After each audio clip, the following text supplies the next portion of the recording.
नमस्कार बच्चों, बीए द्वितीय वर्ष के विद्यार्थियों का मेरी इस कक्षा में स्वागत है।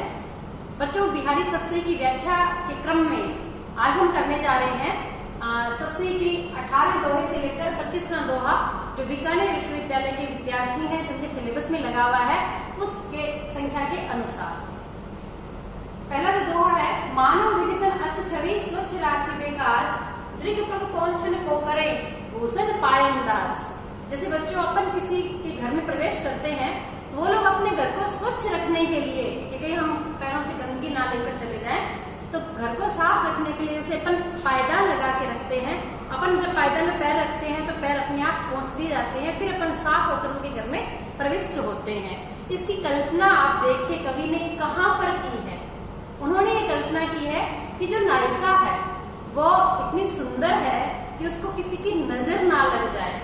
नजर रूपी कीचड़ से बचाने के लिए शरीर पर आभूषण धारण कर रखे हैं, तो हमारी पहली नजर जब पड़ती है तो उन आभूषणों पे पड़ जाती है, तो नजर पहुंच दी जाती है, नजर की गंदगी पहुंच दी जाती है, फिर नायिका के शरीर पर वो नजर पड़ती है। मानव विधाता ने भी ये क्रम समझ कर किया है। मानो मानो, जानो जनो मानो मानो, यहाँ उत्प्रेक्षा अलंकार का प्रयोग किया है कवि ने।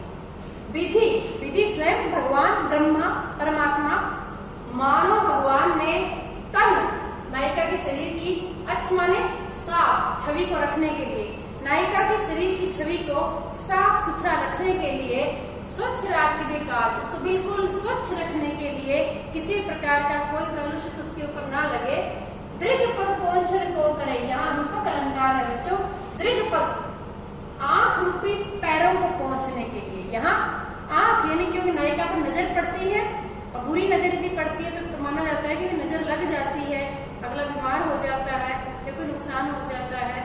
तो ऐसा मानते हुए साहित्य के अंदर कवि ये कहते हैं कि आंख रूपी पैर को, इसमें रूपक अलंकार का प्रयोग भी किया गया है, आंख रूपी पैरों नजर को पहुंचने का करते हैं भूषण पायंदाज। यहाँ पर भी रूपक है, तो रूपक अलंकार हो गया।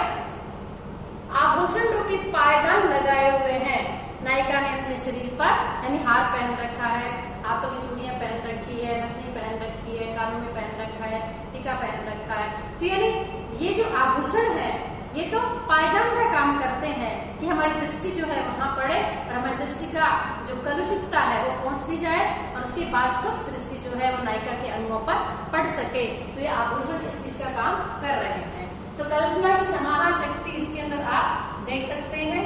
और दोहा छंद का प्रयोग ब्रज भाषा है और इसके अंदर संयोग श्रृंगार रस का प्रयोग हुआ है। दूसरा दोहा, सघन कुंज छाया सुखद शीतल सुरभि समीर, मनु हे जात अजो महे वही जमुना के तीर। यहाँ पे जो नायिका है, जो गोपिका है, वो श्री कृष्ण के साथ की यादों को ताजा कर रही है, उन्हें याद कर रही है और वो कह रही है कि सघन कुंज, बहुत घने कुंज हुआ करते थे वहां पर यमुना के किनारे, ब्रज प्रदेश में यमुना के किनारे सघन कुंज, बड़े घने कुंज होते हैं। लताएं जब आच्छादित होती है ऊपर बिल्कुल विटप या वितान बन जाता है उसका ऊपर, तब उसको हम कुंज कहते हैं। बड़े घने कुंज वहां पर, छाया सुखद, उनकी जो छाया है वो बड़ी सुखदाई लगती थी। शीतल सुरभि समीर, बड़ी ही ठंडी सुगंधित जो हवा है वो बहती थी। मनु, जानो जनो मनु, मानो मनु, मानो अभी भी हमारा जो मन है वे जात वहां चला जाता है, अजो वहे वहीं पर, आज भी मेरा मन वहीं पर बार बार चला जाता है। वही जमुना के तीर, उसी यमुना के किनारे बार बार जब ऐसी प्राकृतिक वातावरण की याद आती है तो आज भी मन वहीं पर चला जाता है। तो ये जो दोहा है इसके अंदर प्रकृति का चित्रण हुआ है और हल्का सा वियोग का भी स्वरूप इसके अंदर हमें नजर आ रहा है। तो यहाँ प्रकृति का चित्रण होने से संयोग श्रृंगार रस और संयोग और वियोग दोनों का यहाँ पर एक साथ वियोग हुआ है। भाल लाल बेंदी ललन, ललन ललना स्त्री, स्त्री के भाल ललाट पर लाल रंग की जो बिंदिया है, आखत रहे विराजी, अक्षत रूप से विराजमान है, अक्षय होकर, अक्षित होकर विराजमान है। इंदु कला कुंज में बसी। इंदु माने चंद्रमा, मानो चंद्रमा की जो 14 कलाएं होती है, चंद्रमा जब 14 कलाओं से परिपूर्ण होता है तब वो चांद पूर्ण चंद्रमा बन जाता है। बाद में जब कलाएं घटनी शुरू होती है, धीरे धीरे उसकी आकृति घटनी शुरू हो जाती है, अमावस्या के दिन लुप्त हो जाता है, पुनः एक कला के साथ प्रकट होता है एकम रूप। तो बच्चों, कवि जो है वो नायिका के सौंदर्य को देखकर, विशेष रूप से उसके ललाट पर लगी हुई बड़ी बिंदी को देखकर वो कह रहे हैं कि स्त्री के ललाट पर लाल रंग की तो अक्षय जो बिंदी विराजमान है वो ऐसी लगती है मनु, जानो जनो मानो मनु। तो यहाँ पर भी उत्प्रेक्ष अलंकार का प्रयोग हुआ है। राहु भय भाजी, आपको पता होना चाहिए कि चंद्रमा को जो है राहु ग्रस लेता है। क्यों? जिस समय समुद्र मंथन हुआ था बच्चों, तो उसमें जो अमृत निकला था, कलश निकला था, तो अमृत पिलाने के लिए जब भगवान ने मोहिनी रूप धारण करके देवताओं को पिलाना शुरू किया, तो एक तो राक्षस के मन में शंका हुई, क्या पता पीछे बचेगा या नहीं बचेगा। तो उसने देवता का रूप धारण किया एक राक्षस ने, और वो आकर देवताओं की पंक्ति में खड़ा हो गया। जब अमृत पिलाते हुए उसकी बारी आई, भगवान ने जो ही उसको अमृत पिलाया, तो पीते पीते चंद्रमा को थोड़ा सा शक हुआ कि ये कोई देवता नहीं है। तो उसने भगवान को इशारा किया कि ये तो मुझे देवता नहीं लग रहा है। भगवान को भी ध्यान नहीं रहा। विष्णु भगवान ने मोहिनी रूप के अंदर क्या किया, तुरंत चक्र लिया और उसकी गर्दन काट दी। 2 टुकड़ों में हो गया राहु और केतु, वो 1 से 2 हो गए, क्योंकि अमृत पिया हुआ था, मरना तो था ही नहीं। अब चूंकि चंद्रमा ने इशारा किया था, तो आज भी जो राहु है वो चंद्रमा को ग्रसित कर लेता है। जब चंद्र ग्रहण होता है तब, अमावस्या होती है तब, ऐसा माना जाता है। तो कवि इसी मान्यता के आधार पर कह रहे हैं, मानो राहु के डर से भागकर, राहु के डर से भागकर इंदु कला, चंद्रमा की सारी कलाएं इस कुंज में आकर बस गई है। अर्थात इस नायिका का जो चेहरा है, चंद्रमा रूपी चेहरा, उसके ऊपर बिंदी के रूप में जो अक्षय रूप से विराजमान है, इसका सौंदर्य जो बढ़ा रही है, तो ऐसा लगता है कि स्वयं जो चंद्रमा है वो राहु के डर से भागकर इस नायिका के चेहरे पे आके विराजमान हो गया।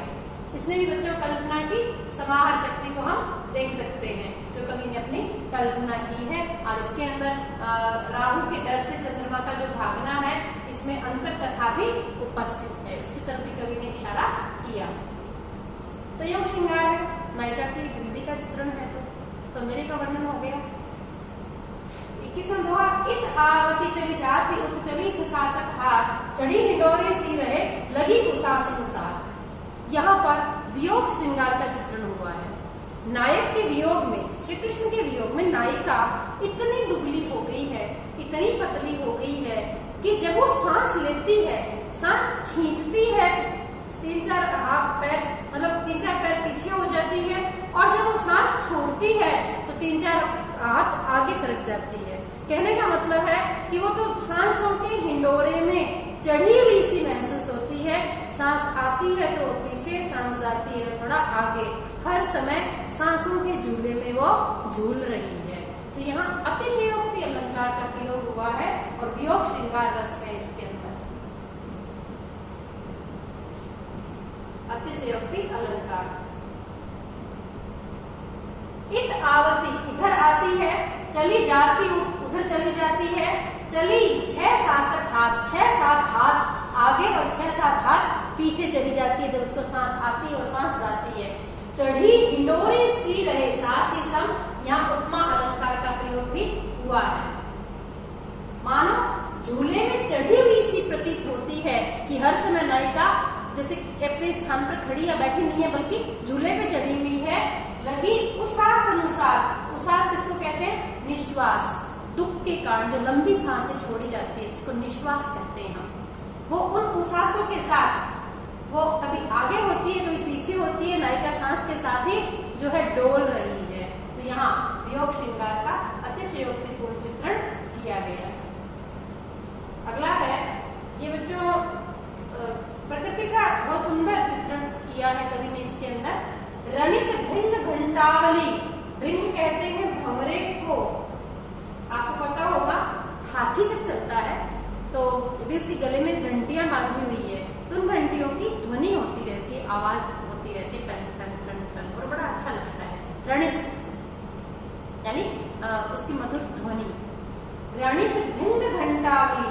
अब यहाँ पे क्या किया है कि पूरा का पूरा इसके अंदर रूपक अलंकार का प्रयोग किया है।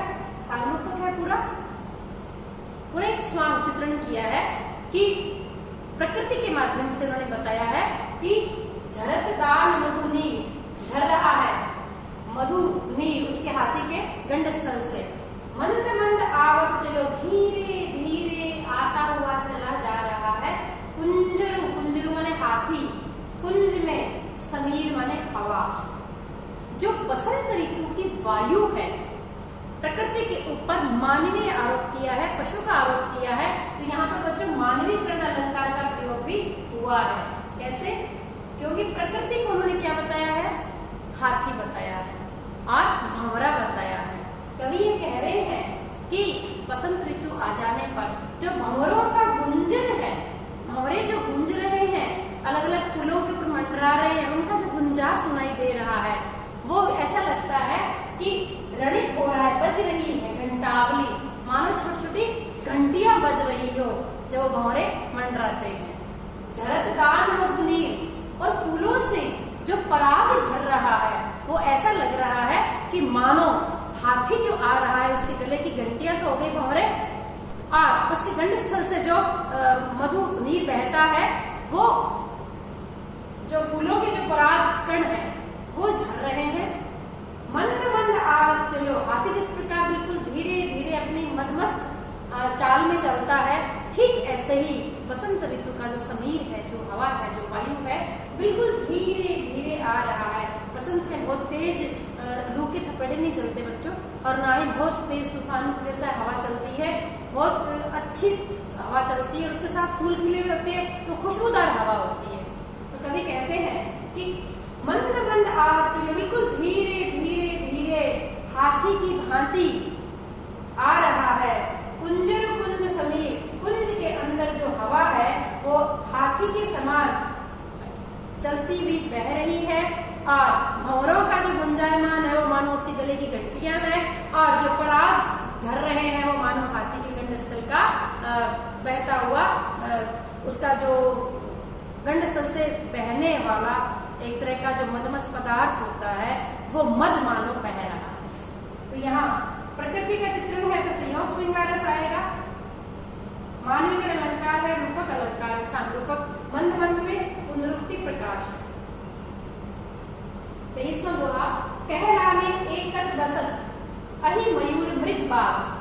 बच्चों इसके अंदर बिहारी जो है वो जयपुर में आकर कुछ समय रहे थे, तो अपने राजस्थान की जो गर्मी है, भयंकर जून वाली गर्मी, उसको महसूस किया था। उस तपिश का जो चित्रण किया है, उस भयंकर तपिश में क्या होता है कि जो जीव है वो अपना परस्पर जो वैर भाव है वो तो भूल जाते हैं, गर्मी के मारे बेचारे परेशान रहते हैं कि कैसे शरीर को राहत मिले, उसी में लगे रहते हैं। तो आपस की दुश्मनी भी वो भूल जाते हैं। कुत्ता बैठा है, बिल्ली पास से निकल रही है तो उसको कोई मतलब नहीं है, क्योंकि गर्मी में भूख नहीं लगती, वैसे भी गर्मी के मारे केवल प्यास लगी हुई होती है, पसीने से तरबतर होता है, जीभ से सांस ले रहा होता है, तो वो बिल्ली को मारना भूल जाता है। बिल्ली बैठे है, पास से चूहा निकला, वो चूहे को मारना भूल जाती है। यानी जो जातीय दुश्मनी है वो भी भूल जाते हैं ऐसी भयंकर गर्मी में, और एक तरह से तपोवन सा बन जाता है। आपको पता होना चाहिए बच्चों कि जो ऋषि तपस्या किया करते थे, वो जो वन होता था वो तपोवन कहलाता था। उसकी तपस्या का प्रभाव, उनकी तपस्या का ऐसा प्रभाव होता था कि एक ही झरने पर एक साथ बाघ और बकरी पानी पीते थे, आपस में बैर भूल जाते थे, तभी तो पानी पी सकते हैं एक साथ, वरना तो बाघ कब का बकरी को खा जाए, हरिण को खा जाए। लेकिन तपोवन का प्रभाव ऐसा होता था, तपस्या का प्रभाव होता था उनके ऊपर कि उस तप के कारण वो जीव जंतु अपनी दुश्मनी भुला देते थे। तो यहाँ कवि ने क्या किया है, अपनी कल्पना शक्ति का प्रयोग करते हुए उस तपोवन का प्रभाव ऐसी गर्मी में उन जीवों के ऊपर घटाकर बता रहे हैं। वो कह रहे हैं, कहलाने एकत्र बसत, कहने को एकत्र बसते हैं, साथ ही रह रहे हैं। देखो अहि सांप, मयूर मोर, मृग हरिण, बाघ शेर, कहने को ये एक ही वन में बसते हैं, एकत्र ही रहते हैं। सांप है, मोर है, सांप और मोर की दुश्मनी है, मृग और बाघ की दुश्मनी है, एक दूसरे बाघ मृग को खा जाता है, मयूर और सांप की दुश्मनी है आपस में, लेकिन कवि कहता है जगतु तपोवन सो कियो सासे सम समान सरिस। यहाँ उपमा अलंकार का प्रयोग हुआ है। कवि कहते हैं कि इस जगत को तपोवन की तरह कर दिया है, तपोवन जैसा कर दिया है। इसने दीर्घ लंबे समय की दाग निदाग, दाग दाह जलन गर्मी, निदाग ऐसी जो भयंकर सूर्य की जो गर्मी पड़ रही है, इस तपिश ने, इस तपन ने, लंबे समय तक पड़ने वाली इस गर्मी ने क्या किया है कि संसार को तपोवन जैसा बना दिया है। कहने को ये सब सारे जो जीव जंतु है, ये आपस में इनकी दुश्मनी होते हुए भी ये एकत्र निवास कर रहे हैं। सांप जो है रेंग रहा है, मयूर आराम से बैठा है वहां पे मृग खड़ा है और वहां पर बाघ वहां से निकल रहा है। आपस की दुश्मनी बुला दी है जैसे। तो यहाँ उस गर्मी के प्रकोप को यहाँ पर बताया है। तो एक तरह से प्रकृति का जो भयंकर चित्रण है वो भी स्वरूप जो है उसका भी वर्णन यहाँ पर हुआ। अरुण सरोवर कर चरण दृढ़ खंजर मुख चल समय आय सुंदर सरद काहिन करत आनंद। बच्चों शरद ऋतु जो है उसका चित्रण है, यहाँ प्रकृति का वर्णन है। प्रकृति का वर्णन होने के कारण यहाँ संयोग श्रृंगार रस है और प्रकृति का बहुत सौम्य रूप जो है, सुंदर रूप जो है, उसका वर्णन यहाँ पे कवि ने किया है। कवि ने क्या बताया है यहाँ पर कि जो शरद ऋतु है ना, शरद ऋतु को बहुत सुंदर मनुष्य की भांति बताया। वो कह रहे हैं अरुण लाल रंग के सरोरूप कमल, जो सरोवर के अंदर लाल रंग के छोटे कमल खिले हुए हैं, वो तो है कर और चरण। रूपक अलंकार हो गया, साधारण रूपक अलंकार है पूरे के अंदर। और कीजिए आप, जो शरद ऋतु नामक जो बच्चा है वो क्या, उसके हाथ पैर कौन है? उसके हाथ पैर है सरोवरों के अंदर, जलाशयों के अंदर जो लाल कमल खिले हुए हैं। वो लाल कमल तो मानो उस बच्चे के हाथ और पैर हैं। छोटे बच्चे के हाथ और पैर बड़ी ललाई लिए हुए होते हैं, उंगलियां खिली हुई है, उसको लाल कमल की उपमा दे रहे हैं। कभी कहते हैं कि लाल रंग के जो कमल खिले हुए हैं सरोवर में, वो तो मानो शरद ऋतु के हाथ और पैर हैं। दृढ़ खंजन, आंखें क्या है? खंजन पक्षी, जो खंजन पक्षी घूम रहे हैं शरद ऋतु आने पर तालाबों के किनारे, खंजन पक्षी की आंखें बिल्कुल काली होती है। तो जो खंजन घूम रहे हैं वो मानो कि आंखें हैं शरद ऋतु की।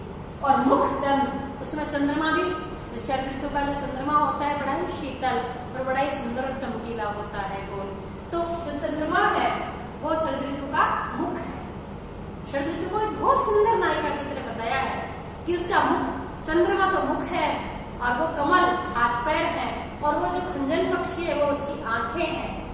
समय आए सुंदर सरद, समय आने पर, बारी बारी से आती प्रकृति और ऋतुएं, समय आने पर ये जो बहुत सुंदर शरद ऋतु है, काहिन करत आनंद, किसके हृदय को आनंदित नहीं करती है। अर्थात शरद ऋतु आने पर प्रत्येक मनुष्य का हृदय आनंद से भर जाता है, क्योंकि प्रकृति बहुत सौम्य और बड़ी सुंदर और शीतल हो जाती है। तो यहाँ प्रकृति का बहुत सुंदर चित्रण कवि ने किया है और सामरूपक अलंकार का बेहद सुंदर प्रयोग हुआ है संयोग श्रृंगार रस। 25वां दोहा, ज्यों वे हो त्यों होंगो। ये भक्ति भावना से परिपूर्ण दोहा है और कवि ये चाहते हैं बिहारी कि उनका उद्धार हो, और वो भगवान को सीधा न कह के अलग तरीके से कहते हैं। जैसे अपन कई बार किसी को चैलेंज करते हैं कि ये काम था लेकिन छोड़ो ये तुमसे नहीं होगा, लेकिन अगला कहता नहीं मैं इसको काम को देखो मैं करता हूँ, बिल्कुल कर दूंगा, तो अगले के अंदर इस काम को करने की झील पैदा हो जाती है, लगन हो जाती है। ठीक इसी तरीके से कवि बिहारी भगवान से कहते हैं ज्यों वे हो त्यों होंगो, जो होगा जैसा हो जाऊंगा, ठीक है मेरे साथ जैसा भी लिखा है 84 लाख योनियां भुगतनी है तो मैं भुगत लूंगा, दुख पाना लिखा है मैं भोग लूंगा, जैसा होगा अब तो वैसा ही होगा मेरे साथ, क्योंकि हरी अपनी चाल, क्योंकि मैं तो मेरी चाल में ही चलता रहूंगा। मैं जो भी पाप कर रहा हूँ, मेरे अंदर जो भी विकार है, मेरी जैसी बुद्धि है, मेरा स्वभाव है, जैसा मैं चल रहा हूँ मैं वैसा ही चलता रहूंगा, अब जैसा होगा वैसा देखा जाएगा। हठू ने करो अति कठिन है, भगवान से कह रहे हैं हट मत करो भगवान, मेरा उद्धार करने का आप हट मत कीजिए, आप जिद मत कीजिए, बहुत कठिन है ये काम। मोह तारी हो गोपाल, मेरा तारना यानी मेरा उद्धार करना गोपाल, हे गायों को पालने वाले, गायों के संरक्षक। देखिए कि यहाँ पे भगवान के किस नाम का उन्होंने प्रयोग किया है। नाम में भी अपना एक प्रभाव होता है बच्चों, नाम के पीछे भी कार्य होता है। यहाँ गोपाल कहा है भगवान को, गोविंद नहीं कहा है। यहाँ गोपाल इसलिए कहा है गायों को जो पालने वाले हैं, अर्थात पशुओं से भी जो प्रेम करने वाले हैं। इतना तो मैं तो आपसे इंसान हूँ, तो कवि ये कहते हैं कि जो होगा सो होगा मेरे साथ, क्योंकि हे हरि हे भगवान, मैं मेरी चाल को नहीं छोड़ सकता। आप मेरे उद्धार करने का बिल्कुल भी जिद ना करें, हठ ना पकड़े, क्योंकि मेरा तारना आसान नहीं है गोपाल, मेरा उद्धार करना इतना सरल नहीं है, क्योंकि मैं बहुत बड़ा पापी हूँ। एक तरह से कवि ने यहाँ पर उनको ये बात उद्धार करने की प्रार्थना की है। तो यहाँ पे भक्ति भावना है बच्चों, और स्वयं के उद्धार का भाव है, ब्रज भाषा का प्रयोग है, दोहा छंद का प्रयोग है। व्याख्या में आप 4 चीज जरूर लिखें, भाव, भाषा, छंद और अलंकार। भक्ति का भाव है, भाव, भाषा, ब्रज है, छंद, दोहा है, और इसके अंदर अलंकार। किसी भी दोहे के अंदर तुकांत होती है और अनुप्रास तो वहां पे रहता ही रहता है। आज इतना ही, धन्यवाद।